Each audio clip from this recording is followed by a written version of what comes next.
Howdy do. Welcome again into 1017 FM and 710 Keel. Welcome into another edition of Strategies for a Living. I'm marriage and family therapist David McMillan, and a fine howdy do to PLPC Carla McCormick. Don't give me that look. I made it right under the wire. Yeah, well, we're not going to tell our listeners exactly how under the wire you were, Carla. Let's just say I came in hot. You did come in hot today. If Ruben had been here, you would have gotten the hot music. But to your benefit, our producer this evening is none other than Travis Stewart. Travis, welcome. How you doing? I'm doing all right. How are you guys? I'm doing good. Wonderful. Did you ever play the game of life when you were growing up? I have played it before. Have you? Yeah. Carla, have you played the game of I life? used to love to play. I was in a conversation earlier today with a young man, and we were talking about we were talking about. In fact, what came up was the word failure. I'm doing all right. How are you? And he said, he used the word failure, and I just threw back at him. What if there's no such thing? What if there's no such thing in life as failure? And he said, kind of like the game of life, huh? He said, nobody really wins at the game of life. You just stop when you get tired. When you get tired. Yeah, when you get tired, you just stop and then you count the money, and whoever has the most money, I guess, wins the game. But theoretically, and I kind of remembered this from childhood, the game of life can go on and on. And I mean, you could play an entire rainy afternoon if you wanted to, right? Because no one will ever go bankrupt. Yeah. So, that got me to thinking, and he pressed a little bit, and I thought about a book that came to mind. I interviewed several years ago Dr. Cherie Carter Scott, who wrote a little book called If Life is a Game, These Are the Rules. And they're really about 10 rules for being human. And so I thanked this young man. I said, we're going to do the show on this evening. This is going to be our show. If you think of things as, if you think of yourself, if you think of situations as quote unquote failures, maybe they are. But what if we didn't? What if we don't exactly know all of the rules? So we're going to talk about the rules this evening here on Strategies. Can we do that? I love that idea. You like that idea? I don't know that I believe there are. I mean, I guess I make mistakes, but is it a failure, or was that a lesson I needed to learn along my journey? We're going to talk about that. That is exactly our topic this evening here on Strategies for a Living. We're presented by CADA, the Council on Alcoholism and Drug Abuse of Northwest Louisiana, by Jerry Anderson, State Farm Insurance, by Learning RX, by Highland Place Rehab and Nursing Center, by Jacob's Well Inspirational Books and Gifts, and by Resilient House. We'll be back.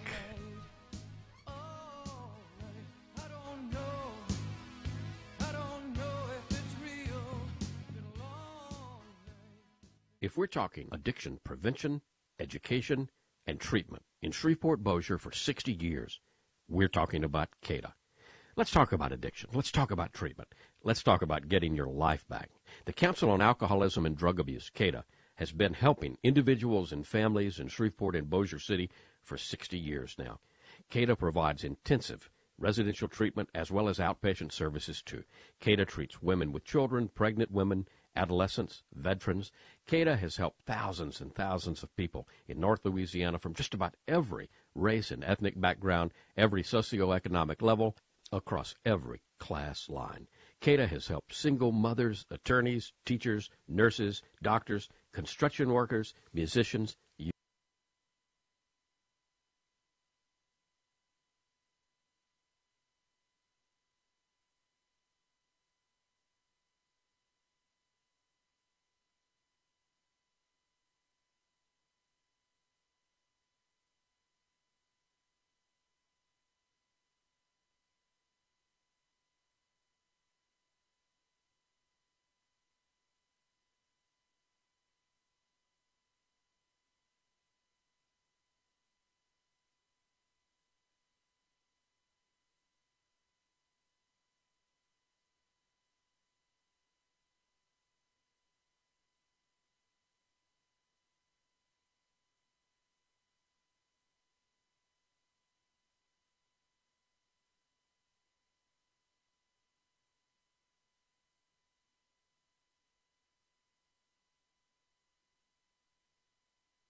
Where do we go from here? Now that all of the Welcome back. Welcome in to 1017 FM, 710 Keel. Welcome into Strategies for Living, PLPC. Carla McCormick, marriage and family therapist David McMillan. Start with a quote from Helen Keller. Life is a succession of lessons which must be lived to be understood. Kind of goes with what you were saying before we went into break. What if there were no such thing as failure, just lessons to be learned, right? No such thing as mistakes. Yeah, no such thing as failure, no such thing as mistakes. Life has often been compared to a game, but did you ever get the rules?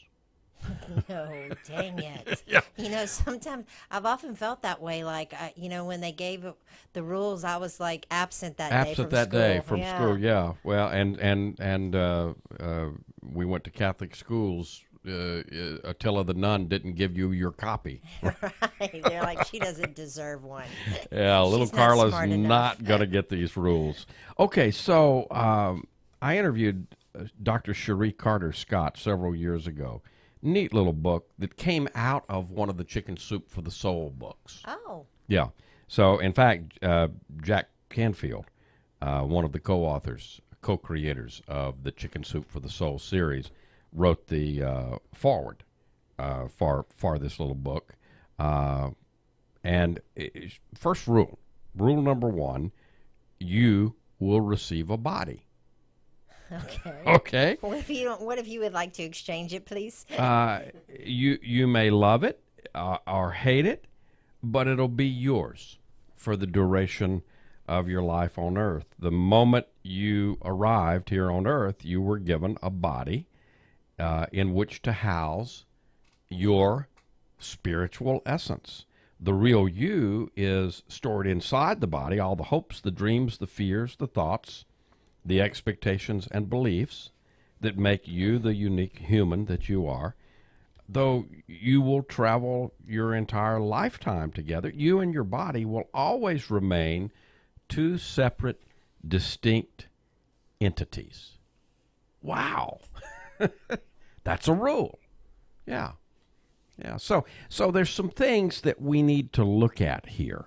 If that's a rule, if you will receive a body, then let's look at some things, Carla. Let's look at acceptance and self-esteem and respect and pleasure, because all of those things come with the body, don't they? Yes. Yeah.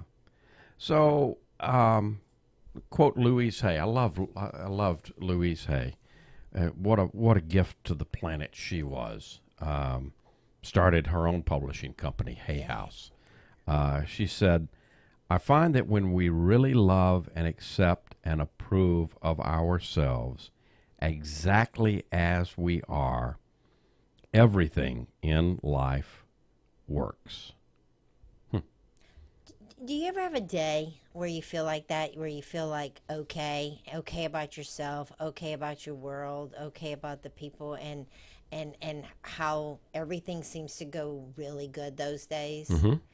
Don't you wish that you could stay there? I do, yeah. And I had, as a matter of fact, just yesterday, I had a pretty good day, and then, it's just like, okay, then it went boom. Mm-hmm. Yeah. And so then I was, well, what happened? What was that? What was that about? And I think that's part of the acceptance thing, that we with this body comes this stuff called feelings, right? Yeah. And feelings are really physical sensations, bodily sensations that we attach labels to, called thoughts. And then to complicate things, we've got this operating system, this ego that you and I talk a lot about. But I really basically have to accept all of that. If I fight against it, then I got a problem, don't I? Well, and I had a conversation this week about the same thing with someone. She was basically trying to talk herself out of feelings, and I said, you know, you can't control your feelings. They come and they can go. We can control how long we let them sit there. Yeah. We can control how we judge those feelings and what we think about those feelings. But we can also use a tremendous amount of energy trying to keep them down under the surface. You ever try to go to the lake or the swimming pool and take a beach ball and try to hold it underwater? it doesn't work. Boom! It pops. Yeah, back yeah, up. and that's kind of an analogy of good what metaphor, happens yeah. when we try to stuff our feelings down. Push them down. Yeah, we push them down, and they get tired. It gets tiring doing that. A lot of energy used there. And the further you push them down, the more velocity they come up with. Absolutely, Too. absolutely. Self-esteem. Eleanor Roosevelt said, "No one can make you feel inferior without your consent." That is so true. That is so very true. And I sound so much like a therapist. You know, and I guess, you know, we say those things and they're so profound. And I like little books like this that they just give us some easy ways that aren't so, you know, we had this conversation yesterday about, to me, some of my favorite books and the best authors are people who can take really complicated, you know, ideas or theories and make them really simple. Yeah. You mentioned Scott Peck in The Road Less Traveled. Yeah. Complicated stuff, and yet he boiled it down and made it so simple, so easy that even I could understand it.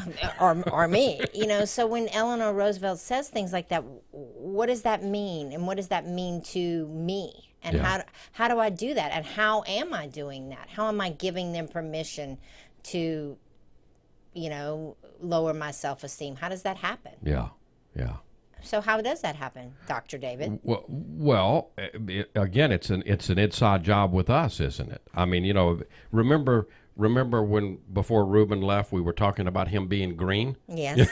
That's how it happens. Right. It happens because, again, if we line up the 25 most influential people, I think we said 50 in Reuben's case, in Reuben's life, and we have them come in one after another, and Reuben, you're green, Reuben, you're green, Reuben, you're green. After a while, we could even hand Reuben a mirror, and he'd probably even see himself as green. And yet, he ain't green. Right. Yeah. But that's how it happens, I think, Carla. I mean, you know, we buy into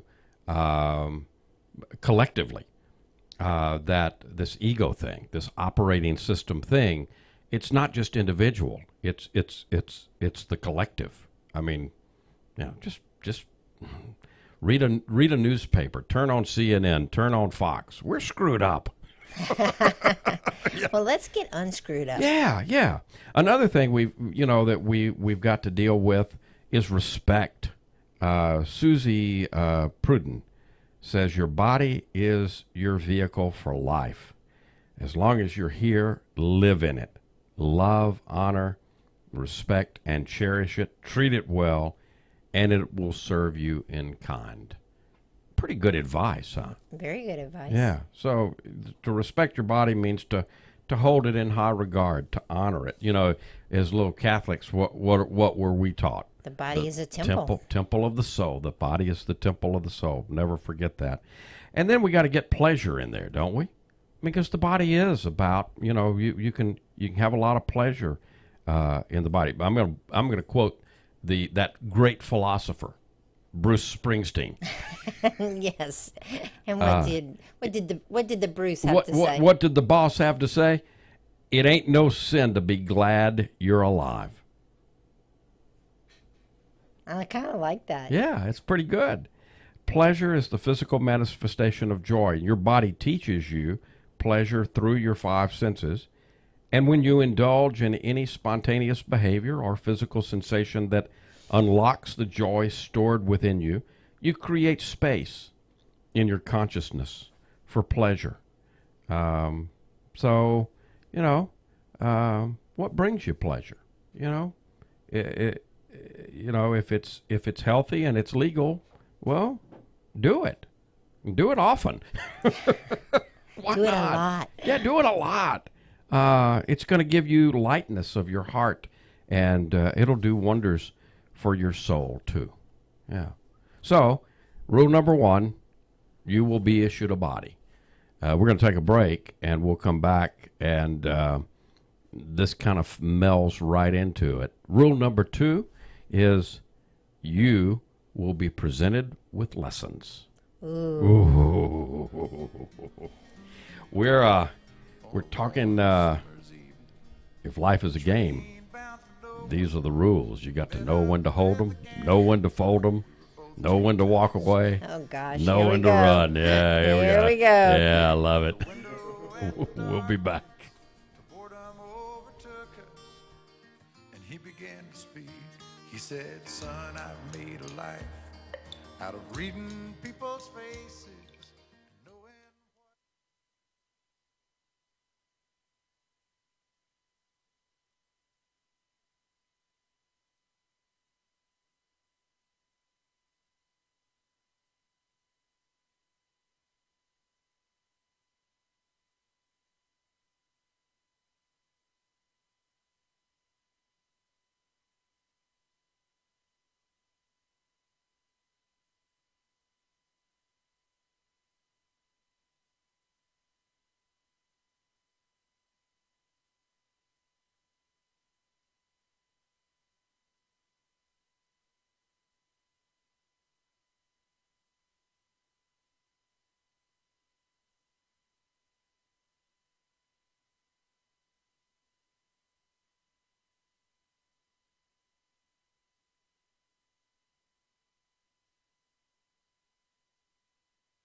Oh, yeah. Yeah, RESPC. Wait a minute, I failed spelling. RESPC. Yeah. Welcome back, 101.7 FM and 710 Keel. Welcome back into Strategies for a Living. PLPC, Carla McCormick, marriage and family therapist, David McMillan, getting myself in all kinds of trouble. You just, first one way and then another. I mean, I'm in trouble all the time. No, he's not. He just pretends. Okay, so rule number 2, you will be presented with lessons. Carla, Travis, you're enrolled in a full-time informal school. It's called Life. Each day in this school, you're going to have the opportunity to learn lessons. And you may like the lessons, you may hate the lessons, but you have designed them as part of your curriculum. Do I choose my lessons or do my lessons choose me? Well, I don't know. That depends on, again, that depends on, I guess, what's in that operating system, doesn't it? Now, a couple of things that we have to look at here are openness and choice and fairness and grace. We've got to look at those four things. Under this, you will be presented with lessons. John Kabat-Zinn says, when experience is viewed in a certain way, it presents nothing but doorways into the domain of the soul.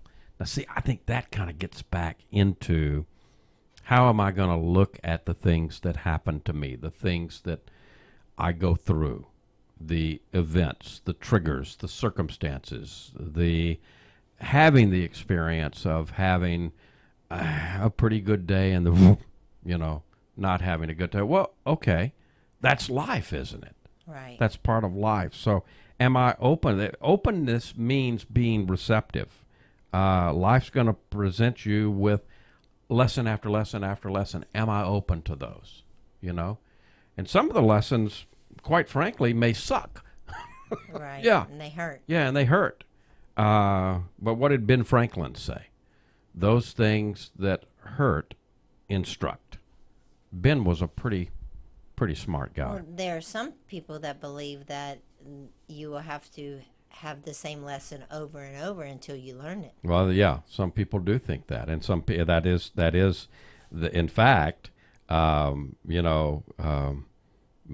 kind of the some of the rules as they go on kind of touch on that. Choice. Ralph Waldo Emerson says, I will do strongly before the sun and moon whatever inly rejoices me and the heart appoints. So choice is the exploration of desire, and then the selection of action. See, we were talking off the air, and and so we were talking about this thoughts, feelings, and we can't leave out action. We can't leave out behavior. Right. Right? So sometimes, and you were pointing out, well, wait a minute. Sometimes we get into this loop of feeling thought, and we get lost. That's anxiety. People who And have it causes a lot of anxiety. yeah, well, people who have anxiety and our depression know exactly what I'm talking about.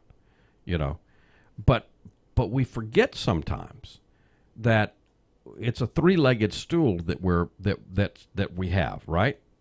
Not just thoughts, not just feelings, but also behavior. So it's feeling, thought, behavior, thought, behavior. Yeah. Or behavior, And feeling, and so thought. sometimes we can intervene any place, right? Right.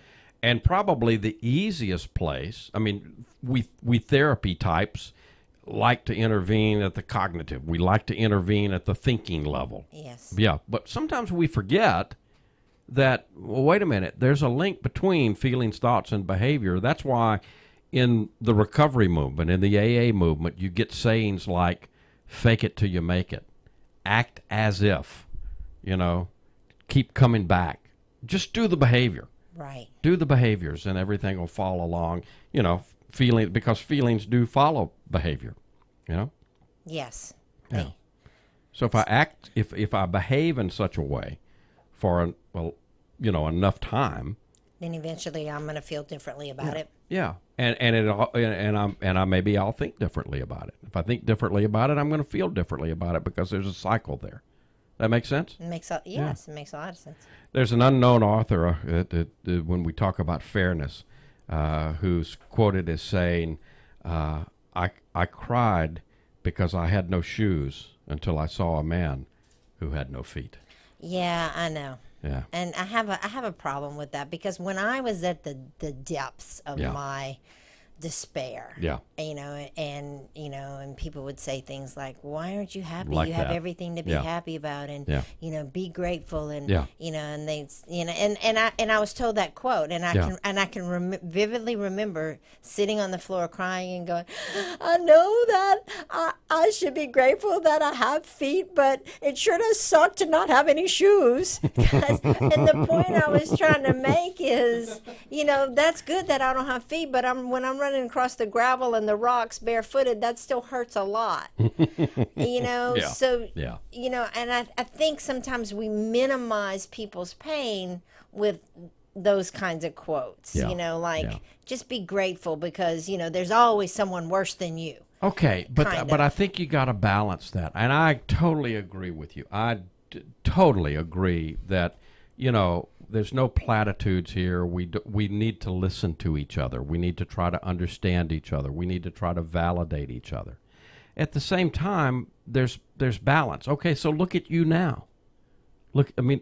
at you today. Yes. Could you have predicted on the floor that day, that you would be hosting a radio show in 2018? No. And you would have a master's degree, and that you would be working towards your licensure as a mental health counselor. And could you have predicted any of that? Or that I would be happy. No, because Yeah. at the time I had no hope. Yeah. I mean, I had no hope. I was just surviving.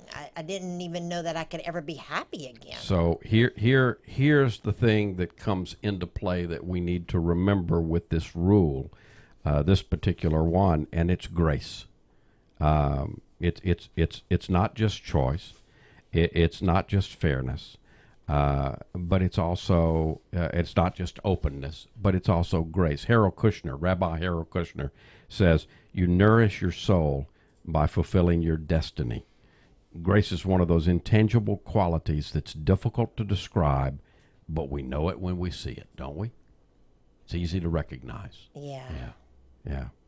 So those who possess grace seem to walk effortlessly through life. They give the illusion of glowing from within, and that glow is apparent to everyone around them. We need people like that. Well, grace is the thing that for me, that's the thing that makes the impossible possible. That's the grace is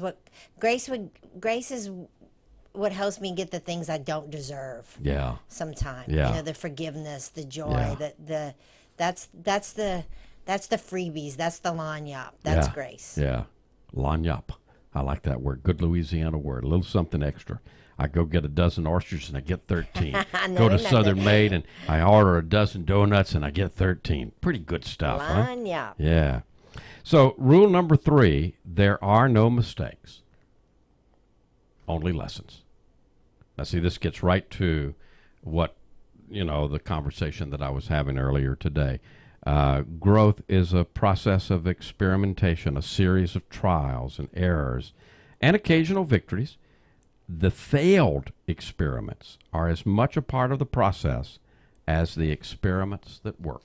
What's the quote by Edison that when he was making the light bulbs that, it took him however many thousands of tries and all of those weren't failures. They were just other ways that didn't work. Exactly.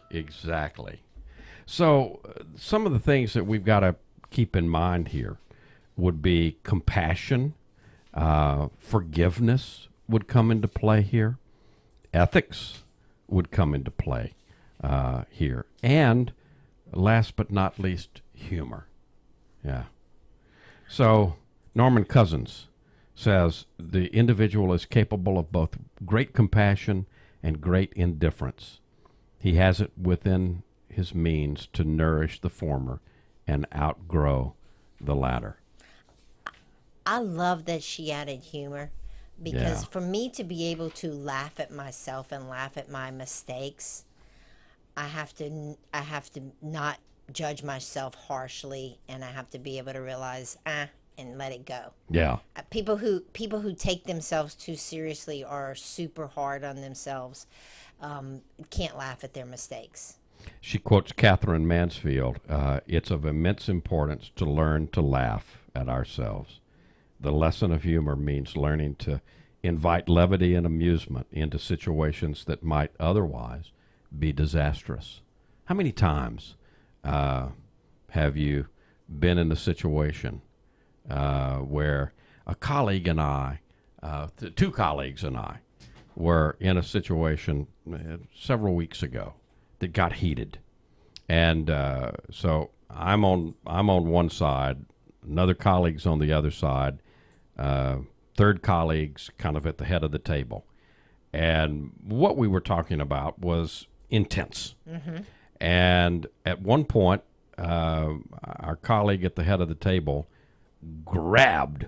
His face turned red. He grabbed both ends of the table, and started to shake. Just instinctively, my colleague and I both. One of us put our hands, one hand on the right hand, one put one hand on the left hand, and then our eyes met. Both of our eyes met our colleagues, and we all started to laugh because we all understood the levity of the moment. Right. I mean, it was just intense. It was an intense conversation. It worked to a place of intensity.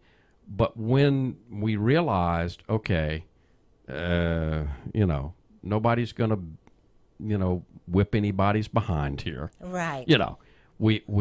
Everybody started laughing, and when we solved the problem, we worked right through the problem. And that's the key. Solve the problem. But don't you know somebody that can't take a joke or that you can't pick on? Yeah. And those people I would tell you, probably need to do some work on themselves.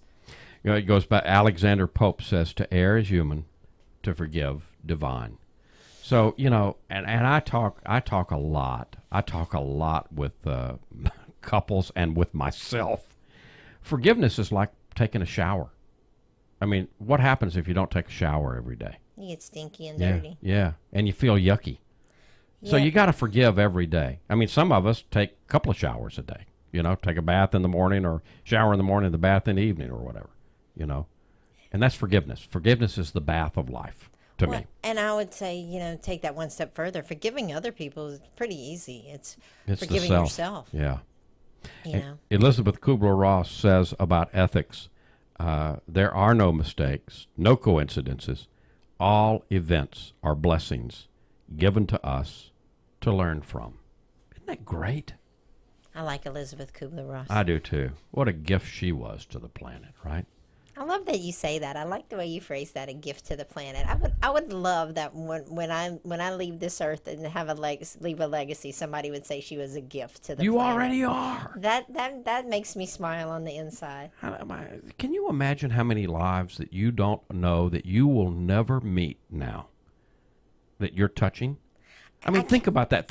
Now, go from what you said just a minute ago, being that girl on the floor, crying because, I know I should be grateful, but can I at least have some shoes? Right. Please give me some flip-flops for Pete's just sake. anything. But now to be touching, I mean, how many listeners have we got this evening listening to this? 10, 15, 30, 100, 1,000? We don't know. We don't know. But I tell you what, and how many people has Strategies for Living touched in 25 years? I don't know. I don't have any idea. But I do know that it's made a significant difference in at least one or two lives. I do know that. It made a difference in mine. Yes. Yeah. So, think about that, Carla. It's hard for me to think about it in that respect. But what I do hope is I hope that people realize that happened for me. Yeah. And I'm not that special, so it can happen for them. Yeah, if you but just keep going. You say you're not that special, but you're a gift. You're a gift. Well, thank you. You're welcome. But everybody's a gift, really. Yeah, we're all present. Yes. Yeah. We'll be back.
back into Strategies for a Living.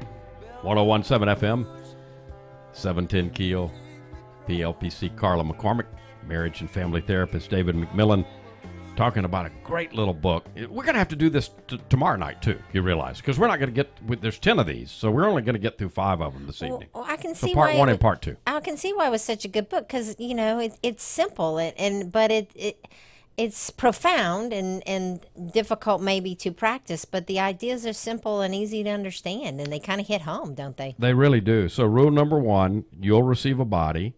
Rule number 2, you'll be presented with lessons. Rule number 3, there are no mistakes. There's only lessons. Here's rule number 4. You've already said it, actually. That's how smart you are. Oh, look at me go. Rule number 4, a lesson is repeated until it's learned. That's kind of what, Buddhism? Buddhism up in here. Buddhism. Yeah. Buddhism. Buddhism. That's what we practice. Exactly. Buddhism. From Lafayette. So lessons will be repeated to you in different forms, various forms, until you've learned them. So when you've learned them, you can then go on to the next lesson. Okay? Have you ever noticed that lessons tend to repeat themselves? Does it seem to you as if you married or dated the same person several times? They were just had different bodies and different names, right? Have you run into the same type of boss over and over and over again? The same problems at work. Yeah. Do you find yourself having the same problems with your coworkers at work, like you say? Yeah. What's the common denominator? You. Yeah. Yeah. And so here's the things you've got to look at under this particular rule: awareness and willingness and causality and patience. So Henry David Thoreau says, only that day dawns to which we are awake. Well, that's really good. That's kind of what, when the student is ready, the teacher will appear.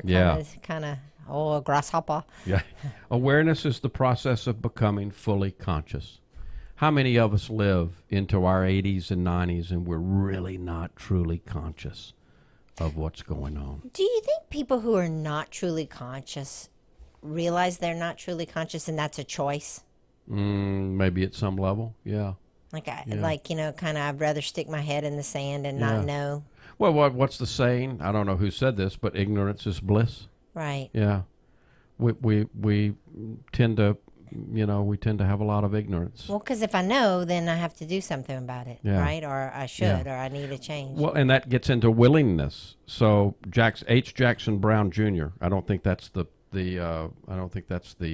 musician, but says life doesn't require that we be the best, only that we try our best. Well, Don Miguel Ruiz, one of the 4 agreements is always do your best. Always do your best. And remember that your best is going to change. Yeah. Yeah, it's going to evolve, isn't it? Just as you will evolve. Well, and one of my favorite sayings is Maya Angelou says, when you know better, you do better. Yeah. And I think that's what she's saying. You will naturally get better. And then causality. Sir Isaac Newton said, to every action there's always opposed an equal reaction, right? So causality is the acknowledgement that you are the source of your manifestation. So back to what's your question? Who's what's the common denominator? You. Yeah, me. And who has control over that? I do. Right. I do. Because it's that feeling of no control that I think makes people lose hope. Yeah. Yeah. At least that's kind of, when I started to feel like, okay, I can control this and control the things that I could, then it got bigger and bigger, and then hope came back. Yeah. And then patience comes into play. Ram Dass says, be patient.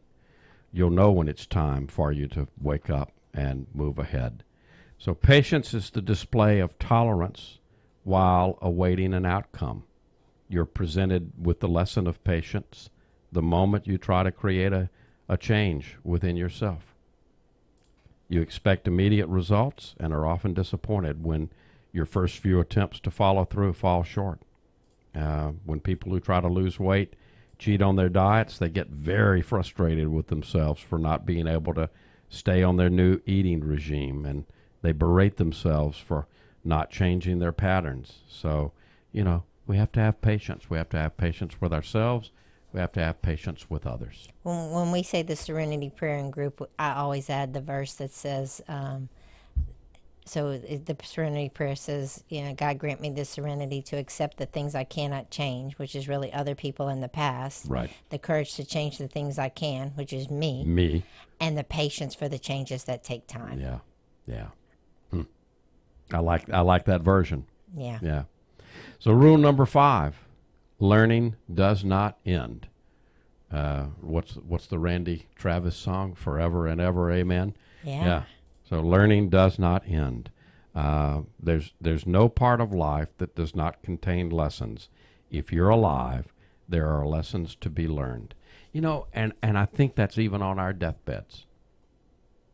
I think that's even. I would like to deathbed. think so. I would like to think that, number one, I'm going to be alive as long as I live, and number two, I will constantly be learning and growing, and getting better. Yeah. I don't know that I'll ever reach self-actualization. That would be the goal, but I'm sure going to strive to get there.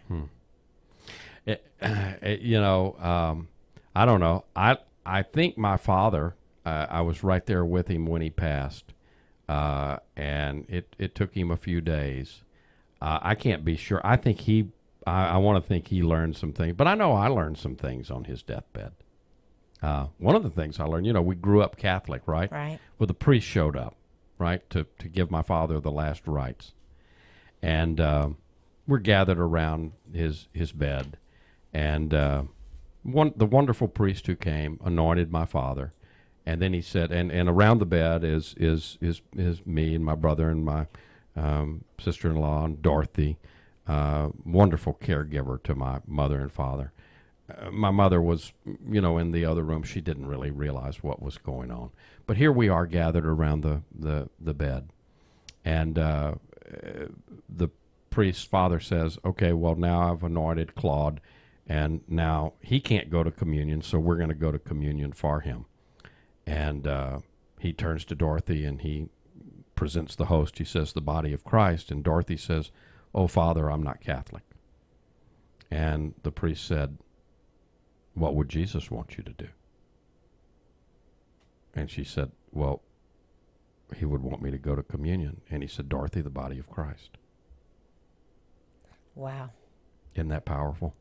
That's a very progressive priest. Yeah. A very wise priest, because that's not what would typically happen. No.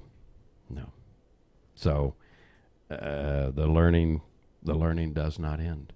It doesn't end. And it happens in those moments. Not always in the big times when you think that learning's going to happen. Sometimes it happens in the seemingly mundane. When we come back from this break, about that rule, learning does not end, let's talk a little bit to wrap up today about surrender and commitment and humility and flexibility. Can we do that? I can do that. All right. I'm flexible. Yes, you are. If life is a game, these are the rules. It's neat to know, that you and I'm just happy to know there are rules. we're forever young then. I'm buying that.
Welcome back. Welcome back into 101.7 FM and 710 Keel. Welcome back into Strategies for Living, PLPC, Carla McCormick, marriage and family therapist David McMillan, talking about a great little book, at least half of it today, by Dr. Cherie Carter Scott. If life is a game, these are the rules.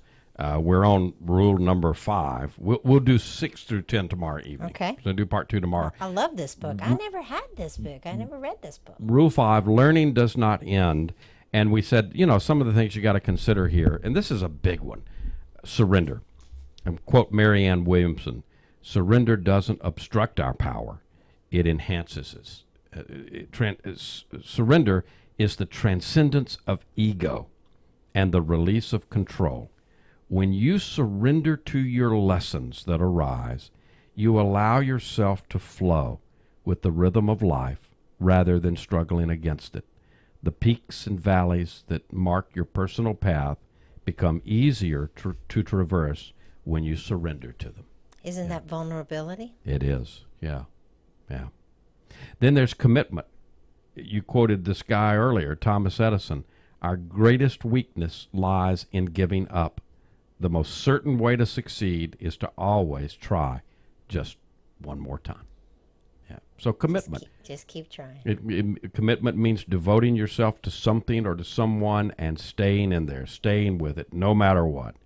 If you look at anyone who's a good student, you'll see a shining example of commitment. He or she's fully devoted to his or her course of study and commits all the time and energy they need to do to it. And then there's humility. I love the prophet Khalil Gibran. Quoting Khalil, he says, "And when you have reached the mountaintop, then you shall begin to climb." A person with humility has a confident yet modest sense of his or her own merits, but also an understanding of his or her limitations. And then last but not least, flexibility. Sir Winston Churchill, to improve is to change. To be perfect is to change often. Flexibility is defined as being adaptable to change. Yeah. Think about it. From the minute sperm meets egg, what has to happen? Growth. Well, yeah, and that growth is a process of really adaptation and integration. I mean, that's what has to happen over and over and over. Right. And that doesn't stop as we develop fully and then are born. First we grow up, and then we grow down. Absolutely. If life is a game, these are the rules. Part 1 tonight, part 2 tomorrow night. So we'll go part 1 and part 2. Look at us. That's pretty good, folks. Thank you for tuning in to Strategies for Living. We're presented by CADA, the Council on Alcoholism and Drug Abuse of Northwest Louisiana, by Jerry Anderson, State Farm Insurance, by Learning RX, by Highland Place Rehab and Nursing Center, and by Jacob's Well Inspirational Books and Gifts, and by Resilient House. If today were the last day of your life, you only had one more phone call to make, who would you call? What would you say? And why are you waiting? Make the call. For Travis Stewart, for PLPC Carla McCormick, I'm marriage and family therapist David McMillan. See you next time on Strategies for Living.